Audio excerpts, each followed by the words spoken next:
ሰላም ጤና ይስጥልን አድማጭ ተመልካቾቻችን መጋቢት 28 2018 ዓ.ም ዕለታዊ መረጃዎችና ዘገባዎችን ይዤ መጥቻለሁ። በዚህ ሰዓት ከያዝኳቸው መረጃዎች መካከል በተለያዩ አካባቢዎች የአየር ጥቃቶች ተፈጽመዋል። ትላንትና በተለያዩ ግንባሮች በነበረው ውጊያ በእግረኛ ሰራዊቱ ላይ ጉዳት ያስተናገደው የመከላከያ ዛሬ በተለያዩ አካባቢዎች የአየር ኃይል ስምሪት አድርጎ ነው የዋለው። በተለይ በምስራቅ ጎጃም የተለያዩ ወረዳዎች በተከታታይ ሰዓታት የድሮን ጥቃቶች ተፈጽመዋል። ይህንን ጨምሮ በተለያዩ አካባቢዎችም እንደዚሁ የድሮን አሰሳዎችና የድሮን ስምሪቶች መደረጋቸውን የሚገልጹ መረጃዎች ናቸው ያሉት። በትላንትናው ዕለት እንግዲህ በባህር ዳር በቅርብ ርቀት በሚገኙት ጎንጂ ቆለላና አዴት አካባቢዎችን ጨምሮ በደጋ ዳሞት ፈረስ ቤት በካምፖች ላይ በተፈጸመ ጥቃት ከፍተኛ ወታደራዊ ኪሳራ የደረሰበት መከላከያ አድማ ብተናና ሚሊሻ ዛሬ የአየር ኃይል ሽፋንና የአየር ኃይል ድጋፍ ጠይቆ በተለያዩ አካባቢዎች የአየር ድብደባዎች ተፈጽመዋል። ይህ እንግዲህ ከሰዓት በኋላ በአማራ ክልል ካሉ መረጃዎች መካከል ዋና ዋና መረጃዎች ናቸው። በተለያዩ የክልሉ አካባቢዎችም እንደዚሁ በሸዋ ቆላማ ቦታዎች በኤፍራታና ግድም፣ አንጾኪያ፣ ገምዛ እንዲሁም ደግሞ መኮይና አካባቢውን ጨምሮ ግሸራቤል ቀጠናዎች ወደ ቆላማ አካባቢዎች ወታደራዊ ስምሪቶች የተደረጉ መሆናቸውን የሚያሳዩ መረጃዎች የአምባሰል ተራሮችን እንደዚሁ ለመቆጣጠር በሚል ከአምባሰል ከውጫሌ አቅጣጫ ከየጁና ከመርሳ አቅጣጫ እንዲሁም ደግሞ ከደጋማው የደላንታው ገልጤና ፀሐይ መውጫና አካባቢው ወደ አካባቢው ዘመቻዎች እየተደረጉ መሆናቸውን የሚገልጹ መረጃዎችም እንደዚሁ ይገኙበታል። በተለያዩ አካባቢዎችም እንደዚሁ ያሉ የዘመቻዎች በተለይ ከምርጫ ጋር በተያያዘ የምርጫ ጣቢያዎችንና አካባቢዎችን ለመቆጣጠር በሚል መጠነ ሰፊ ወታደራዊ ዘመቻ እየተደረገ ነው የሚገኘው። በተለይ በሌሊት በተመረጡ ቀጠናዎች ላይ የሚፈጸሙ ከበባዎች እንዲሁም ደግሞ የአፈናና የሌሊት ዘመቻዎች የሚጠቀሱ ናቸው።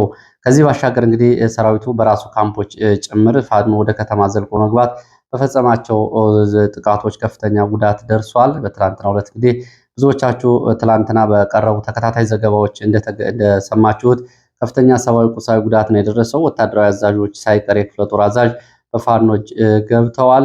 ይሄ በሆነበት ሁኔታ ነው እንግዲህ ዛሬ የአየር ስምሪት በተለያዩ አካባቢዎች እየተደረገው። ሌላው መረጃችን እንደዚሁ ላለፉት 4 ዓመታት በሱዳን ውስጥ በስደተኝነት ስም ወደ ሱዳን ከገባ በኋላ ወታደራዊ ዝግጅት እያደረገ የሚገኘው የህወሓት ታጣቂ ትላንትና ሌሊቱን ወደ ወልቃይት ግንባር በመሻገር ወረራ ፈጽሟል። ካምፕም ተቆጣጥሮ ነበር። ያጸፋ ምላሽ ተሰጥቷል። ከዚህ ጋር በተያያዘ የሻለቃ አዛዡን ጨምሮ በርካታ የህወሓት ታጣቂዎች ላይ ጉዳት ደርሷል። ይህንን መረጃ በዚህ ሰዓት በዝርዝር የማደርሳችሁ ይሆናል። እንደምታስታውሱት 2013 ዓ.ም የጥቅምት 29 ቀን በማይካድራ ጭፍጨፋ ፈጽሞ የወጣው የሳምሬ ቡድን አሁን ራሱን አርሚ 7 ብሎ የሚጠራውና በነ ጀነራል ሙዘይ መኮንን የሚታዘው ሱዳን የሚገኘው የህወሓት ታጣቂ ሁኔታዎችን እያመቻቸ ተደጋጋሚ ጥቃቶችን ወደ ወልቃይት መክፈቱ ይታወቃል። ከዚህ ጋር በተያያዘ እንግዲህ በተደጋጋሚ የሚያጸፋ ምላሾች ተሰጥተዋል። ትላንት ካምፕ ተቆጣጥሮ ነበር። ታጣቂው ተሻግሮ ምን ገጠመው የሚለውን በዝርዝር የምንመለከተው ይሆናል። በዚህ ሰዓት ካሉ መረጃዎች መካከል ይገኙበታል። እንዲሁም ደግሞ በተለያዩ አካባቢዎች ካሉ መረጃዎች አንጻር ፖለቲካዊ መረጃዎችም ተካተዋል። እየተከታተላችሁ አብራችሁ እንድትቆዩ ነው በአክብሮት የምጋብዛችሁ። በርካቶቻችሁ ተመሳሳይ አስተያየቶችን አድርሳችሁኛል። በተለይ የትራንስፖርት ዋጋ ጭማሪን በተመለከተ የማይታመን በሚመስል መንገድ የኢትዮጵያ ገንዘብ በዚህ ልክ ቁጥር ሆነ ወይ በሚያስብል ሁኔታ ወደ አዲስ አበባ በተሳቢ የሚጫኑ ጭነቶች ከመተከል፣ ከቋራ፣ ከወልቃይት እንዲሁም ደግሞ ከመተማና አካባቢው አኩሪ አተር፣ ጥጥ፣ ሰሊጥን ጨምሮ ወደ ማዕከላዊ ገበያ እና ወደ ውጭ ኤክስፖርት የሚቀርቡ ምርቶችን የሚጭኑ ተሽከርካሪዎች በጭነት 1.2 ሚሊዮን ብር ድረስ እየተጠየቁ መሆናቸውና ይሄ እንግዲህ ከአሁን በፊት ይጠየቅ የነበረው 200 ሺህ ብር ነው። አሁን 1.2 ሚሊዮን የደረሰው በ6 እጥፍ ነው የጨመረው ዋጋው። ሌሎችም እንደዚሁ በየአካባቢያችሁ ያሉ የትራንስፖርቶችን እና የአጭር ርቀት የጉዞ የገንዘብ ክፍያን በተመለከተ ብዙዎቻችሁ አድርሳችሁኛል። በየአካባቢው እንግዲህ በዚህ አጭር ጊዜ የኢትዮጵያ ገንዘብ ልክ ሌሎች ሀገራት እንዳለው ገንዘቡ በዚህ ልክ ቁጥር ሆነ ወይ የሚለውን እንግዲህ ለመመልከት ነው የሚቻለው። በጣም አሳዛኝ ነው። ብዙ ሰው ወርሃዊ ደመወዙ 10 ሺህ ብር ባልሞላበት ሀገርና ለአንድ አጭር ርቀት 10 ሺህ ብር የትራንስፖርት ደርሶ መልስ እየተጠየቀ ነው የሚገኘው። ይሄ ምን ማለት ነው? በተለይ አሁን በዚህ ሳምንት እንግዲህ ብዙ የትራንስፖርት እንቅስቃሴ ይበዛል። እንደ ወትሮ የፋሲካ የትንሣኤና የስቅለት በዓልን ለማክበር ወደ ቤተሰቦቻቸው ከከተሞች ወደ ገጠር ከገጠር ወደ ከተሞች የሚመጡ ሰራተኞች እንዲሁም ደግሞ የተለያዩ የህብረተሰብ ክፍሎች ይኖራሉ።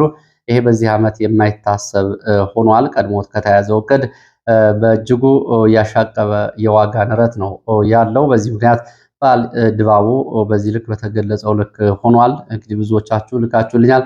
አጭር ርቀት የሚባሉ እንግዲህ 100 ኪሎ ሜትር የማይሞላ መንገድ እንደዚሁ እስከ 2200 ብር እየተጠየቀበት እንደሆነ ከአፋር፣ ከቤንሻንጉል እንዲሁም ደግሞ ከአማራ ክልል የተለያዩ አካባቢዎች ከሻሸመኔ፣ ከባሌ እና ከሐረር አካባቢዎች እንደዚሁ ጥቆማዎችን አድርሳችሁኛል። ችግሩ በተለይ ቤንሻንጉል እና አማራ ክልል የተባባሰ ችግር ነው ያለው። በዚህ በኩል እንግዲህ የው ጥቆሞቻችሁን ተመልክቻለሁ። እንግዲህ ይህንን በተመለከተ ካለው አጠቃላይ ሁኔታ አንጻር ምንድነው መፍትሄው የሚለው እስካሁን ድረስ መፍትሄው ሊታወቅ ያልቻለ ጉዳይ ነው። የዜጎች በጦርነት በእርስ በርስ ጦርነት እንዲሁም ደግሞ ባለው አጠቃላይ የኢኮኖሚያዊ ቀውስ እየታመሰ የሚገኝ ሀገር አሁን ደግሞ በዚህ ልክ የነዳጅ እጥረት ተጨምሮበት የኑሮ ሁኔታ በዚህ ደረጃ ደርሷል። በነገራችን ላይ የነዳጅ ጉዳይ በተለያዩ ሀገራት በቀላሉ የሚታይ አይደለም። የፖለቲካ ለውጦችን ያመጣ ነው። ከአሁን በፊት የነዳጅ ጋር በተያያዘ በኢትዮጵያም 1966 ዓ.ም የነበረው አብዮት በትራንስፖርት እና በነዳጅ ላይ የ10 ሳንቲም ጭማሪ መደረጉን ተከትሎ የቅጽበታዊ ምክንያቱ ነው። መሰረታዊ ምክንያቱ እንግዲህ ፖለቲካዊ ነው። መሬት ላራሹ እና ከዛ በፊት የነበሩ ንቅናቄዎች አሉ። ግን ቅጽበታዊ ምክንያቱ ነው። ወታደሩ የአብዮቱን እንዲቀላቀል ያደረገው ምክንያት የወዛደሩና የፋብሪካ ሰራተኛው አመፅ ነው። ይህም እንግዲህ ጫና እየፈጠረ መሆኑ ነው የሚታወቀው። ወደ መካከለኛው ምስራቅም ስንሄድ መካከለኛው ምስራቅ ላይ እንግዲህ ይህንን ችግሩን ሊያቃለል የሚችል አዳዲስ መረጃ እየተሰማ ነው የሚገኘው። እስኪ አጫጭር መረጃዎችን ከመካከለኛው ምስራቅ ላድርሳችሁ። ከመካከለኛው ምስራቅ መረጃዎች መካከል አሜሪካና ኢራንን ለማግባባት በፓኪስታን ዋና ከተማ ኢስላማባድ ስምምነት እየተባለ የሚጠራ ስምምነት እንደዚሁ ለሁለቱም ቀርቧል። በዚህ ስምምነት ላይ አሜሪካ በኢራን ላይ 15 ነጥቦችን ጠይቃለች። እንዲሁም ደግሞ ለኢራን ደግሞ አሜሪካ ሁሉንም ማዕቀቦች እንደምታነሳ ጠይቃለች። ኒውክለር ትጥቅ እንቅስቃሴውን ማቆምና የዩራኒየም የበለጸጉትን እንደዚሁ ማስወገድን ጨምሮ የተለያዩ ጥያቄዎችን አሜሪካ አቅርባለች። በዚህ ግን የአሜሪካ ባለስልጣናት ይሄ ሙሉ በሙሉ አልቀረበም እያሉ ነው የሚገኙት። ኢራናውያን ደግሞ ለዚህ ድርድር እንደዚሁ ሌላ ቅድመ ሁኔታ አስቀምጠዋል። 5 ቅድመ ሁኔታዎችን አስቀምጠዋል። ለማንኛውም ወደ ድርድር በፓኪስታን እንቅስቃሴ ላይ ይገኛል። እስራኤል በኢራን የቴክኖሎጂ በተለይ የሚሳይል እና የዩኒቨርሲቲ ምርምር የሚያደርጉ የፊዚክስ እና የዩራኒየም ማዕከላት ላይ እና ወታደራዊ ደህንነት ተቋማት ላይ የአየርና የሚሳይል ጥቃቶቿን አጠናክራ ቀጥላለች።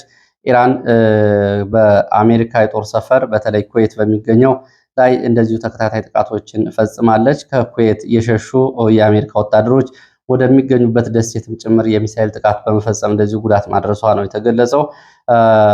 ዶናልድ ትራምፕ ከዚህ በኋላ በኢራን ተቋማት ላይ ጥቃት የሚፈጽሙ ከሆነ ኢራን የማያዳግም እርምጃ በእስራኤልና በአሜሪካ ላይ ልትወስድ እንደምትችል ዛቻ እያሰማች ነው የሚገኘው።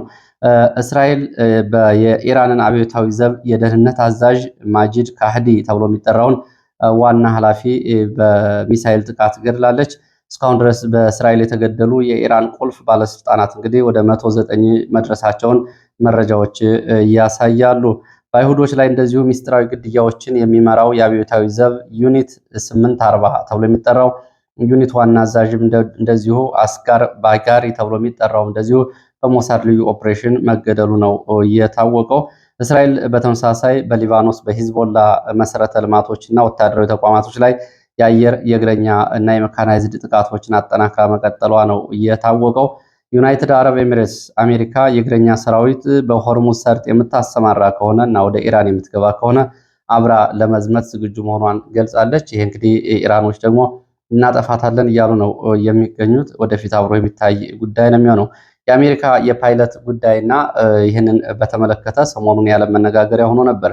አሁን የኢራን የውጭ ጉዳይ ሚኒስትር ጉዳዩ አንድ ፓይለት የማውጣት ጉዳይ አይደለም፣ ኦፕሬሽኑ የኢራንን ዩራኒየም የመንጠቅ ጉዳይ ሊሆን ይችላል። ስለዚህ ጉዳዩን እየተከታተልን ነው ሲሉ መግለጫ ሰጥተዋል። ምናልባት አሜሪካኖቹ ፓይለቱን ሽፋን በማድረግ የኢራንን ዩራኒየም ለመንጠቅ ያን ኦፕሬሽን አድርገውት ሊሆን ይችላል ነው እየተባለው። እስራኤል ወታደራዊ ኃይሏ በሙሉ አቅሙ በሚቀጥሉት ቀናት በኢራን ላይ ተከታታይ ጥቃቶችን እንዲፈጽም ድጋሚ ትዕዛዝ ተሰጥቷል። ኢራን ወደ ስምምነት ሳትመጣ አሜሪካና ኢራን ተስማማን ብለው መግለጫ ሳይሰጡ የሚፈለጉ ተቋማት እንዲወድሙ የእስራኤል መከላከያ ትዕዛዝ ሰጥቷል። ትልቁ የኢራን የጦር መሳሪያ ግምጃ ቤት ዛሬ በአሜሪካ ምድር ደርማሽ በሚባሉ ቦምቦች መመታቱም እንደዚሁ ተገልጿል። እንግዲህ የእስራኤል በፈጸመችው የሚሳኤል ጥቃት እንደዚሁ በእስራኤልም ሲቪሊያን ተገድለዋል። ሃይፋ ተብሎ በሚጠራው በእስራኤል ዋና ከተማ ላይም ኢራን እንደዚሁ ሚሳኤሎችን አስወንጭፋ ቢያንስ 4 እስራኤላውያን መገደላቸው ነው የታወቀው። ኢራን አሁን እስራኤልና አሜሪካ በመሰረተ ልማቶች ላይ ጥቃት የሚፈጽሙ ከሆነ የቀይ ባህርን ሰርጥ እዘጋዋለሁ ብላለች። ሁለተኛውን የዓለም መተላለፊያ ንግድ ኮሪደር እዘጋለሁ የሚል ማስፈራሪያ ነው የሰጠችው። ወደ ሌሎች መረጃዎች ነው የሚሄደው። ወደ አለማጣ የሚወስደን መረጃ ነው የማስከትለው። በሰሜን ወሎ አለማጣ ከተማ የህወሓት ታጣቂዎች ወደ አካባቢው ከመጡ በኋላና አካባቢውን ከተቆጣጠሩ ጊዜ ጀምሮ በተደጋጋሚ የሚፈጽሟቸው ጥቃቶች ተጠናክረው ቀጥለዋል። በመጋቢት 26 ከሁለት ቀናት በፊት ባለፈው ቅዳሜ ማርሴ መንገሻ የተባለ የአካባቢው ነዋሪን ዲማ ተብሎ የሚጠራ ቦታ ላይ በአሰቃቂ ሁኔታ ደብድበዋል፣ በጩቤ ወግተዋል። ሆስፒታል ገብቶ በሞትና በህይወት መካከል ይገኛል ተብሏል። በተመሳሳይ እንደዚሁ ባለፈው ቅዳሜ 2 ሰዎች ከገበያ ሲመለሱ በሬ ሽጣቸዋል በሚል 3 የህወሓት ታጣቂዎች ሰዎቹን ወደ ካምፕ ወስደው ገንዘቡን መቀበላቸውንና እንደዚሁ ደግሞ እስካሁን የታፈኑ ሰዎች አለመለቀቃቸው ቤተሰቦቻቸው ገልጸዋል። ሌላው ህወሓት እንግዲህ ይህ አካባቢ የኔ ነው እያለ ቢናገርም በተግባር እሱ እንዳልሆነ ስለሚያውቅ የአለማጣ ሆስፒታል እና ጤና ጣቢያ ቁሳቁሶችን በውጭ ረጅ ድርጅቶች የተገዙ ማሽነሪዎችን ጭምር እየነቀሉ ወደ ትግራይ እያጓጓዙ መሆናቸው ነው የታወቀው። ከህወሓት ጋር በተያያዘ እንግዲህ ትላንትና አመሻሹን ወደ አዲስ አበባ የገቡት የትግራይ ጊዜያዊ አስተዳዳሪ ጀኔራል ታደሰ ወረደ በአዲስ አበባ በዶክተር አብርሃም በላይ አቀባበል እንደተደረገላቸው ነው የተገለጸው። ዶክተር አብርሃም ጋር መነጋገራቸውም እንደዚሁ ተገልጿል። አብይ ዶክተር አብርሃምን ጀነራል ታደሰን እንዲያነጋግር ውክልና እንደሰጠው ዶክተር አብርሃም መናገሩን እንደዚሁ ምንጮች ገልጸዋል። ምን ጉዳዮች እንደተነጋገሩ የታወቀ ነገር የለም። ምንም እንኳ ያልተረጋገጡ መረጃዎች ቢሆንም የታደሰ ወረደ ስልጣን ለ6 ወራት እንዲቀጥል ስምምነት ላይ ተደርሷል የሚሉ መረጃዎች ዛሬ የወጡ ቢሆንም እነዚህ ከሶስተኛ ወገን እየተረጋገጡ አይደሉም። ምናልባት ዶክተር አብርሃም በላይ ጀነራል ታደሰን የማግባባት እንዲሁም ደግሞ አብይ አህመድ የሰጠውን ትዕዛዝ እንደዚሁ እንዲፈጽም የማድረግ ስራዎችን እየሰራ ሊሆን ይችላል ተባለው። ዶክተር አብርሃም በላይ ጀነራል ታደሰ ወረደን የተቀበለው በአዲስ አበባ የሚገኙ ሌሎቹ የህወሓት የሲቪልና ወታደራዊ ባለስልጣናት ጋር ጀነራል ታደሰ ሆድና ጀርባ በመሆኑ ነው። ከነጌታቸው ረዳ ጋር ከነ ጀነራል ጻድቃን ጋር ጀነራል ታደሰ ለመነጋገር እንኳ የማይችሉበት የፖለቲካ ሽኩቻና ቅርቃር ውስጥ ገብተዋል። በዚህ ምክንያት አብይ አህመድ ጀነራል ታደሰን አብርሃም በላይ አግኝቶ እንዲያነጋግረው ማድረጉ ነው የተገለጸው። እንግዲህ ከሱ በኋላ ከነ አብይ ጋርም ሊነጋገር ይችላል ነው የተባለው። ቅድመ ሁኔታዎች ቀርበውለታል የሚሉ መረጃዎች ወጥተዋል። ከዚህ ጋር በተያያዘ እንግዲህ የህወሓትን መረጃዎች ላስከትል። የህወሓት ታጣቂዎች በሱዳን ሸረሪና ተብሎ በሚጠራው ዓለም አቀፍ የስደተኞች ካምፕ ስም ወታደራዊ ኃይላቸውን እያጠናከሩ ላለፉት 4 ዓመታት የቆዩት የህወሓት ታጣቂዎች በትላንትናው ዕለት ወደ ኢትዮጵያ ወልቃይት ድንበር በመሻገር ከሱዳን አቅጣጫ ጥቃት መክፈታቸው ነው የተሰማው። መጋቢት 27 ወደ አካባቢ ዘልቀው መግባት በፈጸሙት ጥቃት ፈጽመዋል። ይህንን ተከትሎ ዛሬ ማለዳ በተሰጠ ያጸፋ ምላሽ የህወሓት ታጣቂዎች ወታደራዊ፣ ሰብአዊ፣ ቁሳዊና ወታደራዊ ኪሳራ ደርሶባቸዋል ብለዋል ወልቃይት አካባቢ ያሉ የኢትዮ ፎከስ የመረጃ ምንጮች። መጋቢት 27 2018 በሱዳን ሸረሪና ልዩ ቦታው አባሻረው ተብሎ በሚጠራ ካምፕ ላይ በህወሓት ታጣቂዎች ላይ ሌሊት በተፈጸመው ጥቃት ነው ጉዳት የደረሰው። እንግዲህ ትላንትና ይህንን ቦታ ወደ ኢትዮጵያ ድንበር ገብተው የያዙት የህወሓት ታጣቂዎች ከሸረሪና ግንባር ነው። ይህ ቦታ የመከላከያ ምሽግ ነበረ። መከላከያ ይዞት የቆየው ነበር። ሆኖም ድንበር ላይ የነበረው መከላከያ አባሻረው ተብሎ የሚጠራው ካምፕ ላይ የነበረው መከላከያ ለሌላ ግዳጅ ከቦታው ሲነሳ ታጣቂዎቹ ይህንን መረጃ መሰረት አድርገው አካባቢው ገብተው ካምፑን እንደተቆጣጠሩት ነው የተገለጸው። እንግዲህ ካምፑን ሲቆጣጠሩ ያለ ተኩስ ነው መከላከያ መውጣቱን ተከትሎ ይዘውት የነበረው።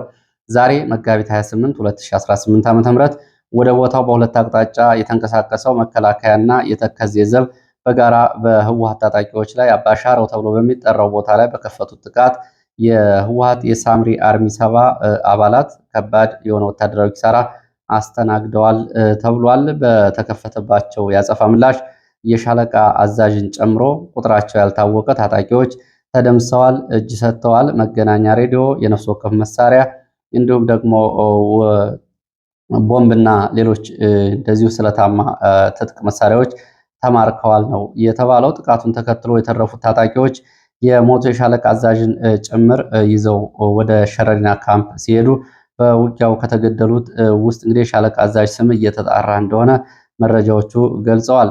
በዚህ መጋቢት 27 2018 ከሱዳን በመሻገር ይዘውት የነበረው አባሻራው ካምፕ አሁን መልሶ የተከዜ ዘብና መከላከያ መያዙን የመረጃ ምንጮች ገልጸዋል። የህወሓት ታጣቂዎች ከሱዳን ወደ ኢትዮጵያ ድንበር ዘልቀው ይህንን ጥቃት በፈጸሙበት ወቅት ጀነራል ታደሰ እንግዲህ ወደ አዲስ አበባ በገቡበት ምሽት ነው።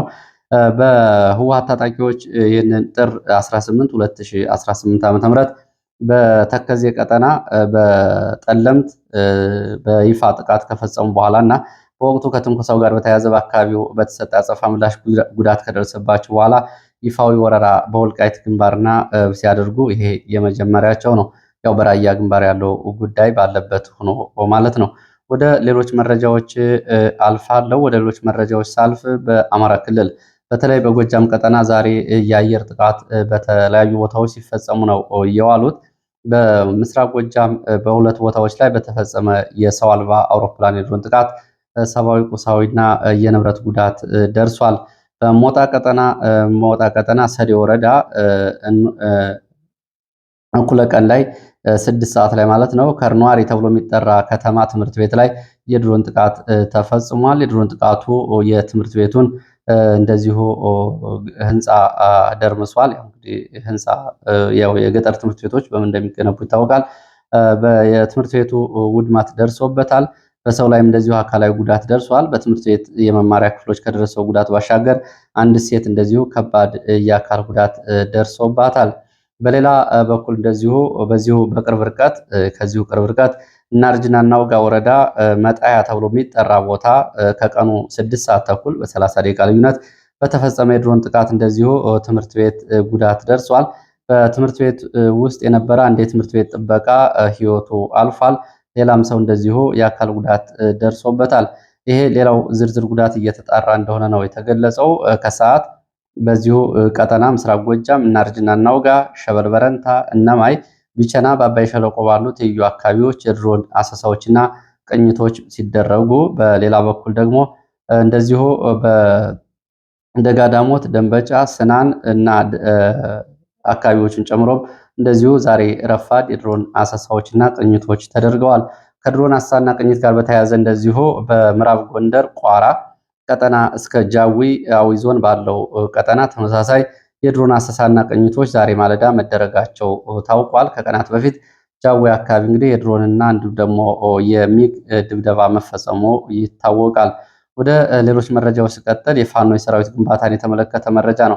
በነገራችን ላይ ይሄ የዛሬው የአየር ጥቃት የአየር አሰሳና የድሮን ቅኝት ተጠናክሮ የቀጠለው ትላንትና በእግረኛ ሰራዊቱ ላይ የደረሰውን ጉዳት ተከትሎ አየር ኃይል ሽፋን እንዲሰጥ መጠየቁን ተከትሎ ነው። እንግዲህ ብዙዎቻችሁ እንደምታስታውሱት አብይ አህመድ በፓርላማ ጭምር በመቅረብ መፍትሄ እንዲፈለግለት ጉዳዩ ሲጠየቅ 4 ክላሽ እያወዛወዘ 4 ኪሎ አይገባም፣ እኛ ከ4 ክላሽ በላይ ዘመናዊ ትጥቅ ታጥቀናል ሲል ነበረ። እንግዲህ ኮሎኔሎቹንም ሻለቃዎቹንም እንዲሁም እግረኛና መካናይዝዱንም በመማረክና ከማለቅ አላዳነውም።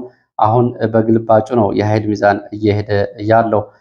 4 ክላሽ እያወዛወዙ የተባሉት ፋኖ አሁን እንግዲህ የምድርና እንዲሁም ደግሞ የመካከለኛ ርቀት መሳሪያዎችን መታጠቃቸው ነው እየተገለጸ ያለው።